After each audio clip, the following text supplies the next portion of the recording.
नमस्कार मंडळी, मी प्रियांका। आज आपण बनवणार आहोत कोकणातील बहुतांश भागात व गोव्यात बनणारा एक पारंपरिक गोड पदार्थ म्हणजेच मनगणे। दादाच्या घरी कार्यक्रम मोठा असो की छोटा, माझी वहिनी हा पदार्थ आवर्जून बनवायची। चला तर मग बघू हा पदार्थ कसा बनतो। 2 वाटी चणा डाळ आणि 2 वाटी साबुदाणे 1 तास भिजवून घेतले।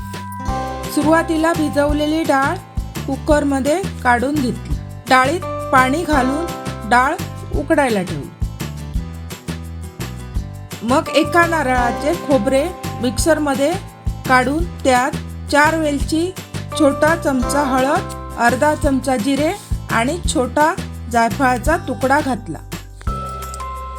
जायफळ घातलं की गूळ घातलेल्या पदार्थाला छान चव येते। सर्व मिश्रण मिक्सरला लावून गाळणीवर गाळून घेतले।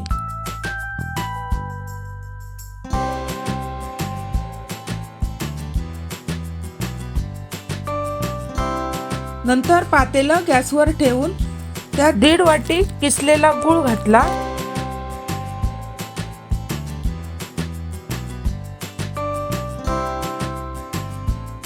त्यात जरा मीठ टाकले।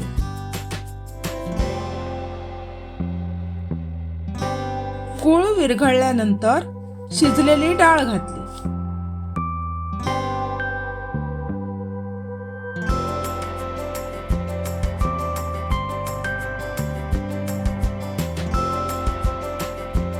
आणि मग भिजवलेला साबुदाणा घातला। डाळ आणि साबुदाणा एकजीव झाल्यानंतर काजू आणि बदामाचे तुकडे घातले।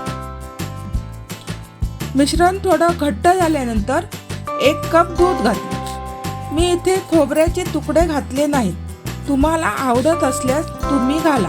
दूध घातल्यानंतर 5 मिनिटं शिजवले।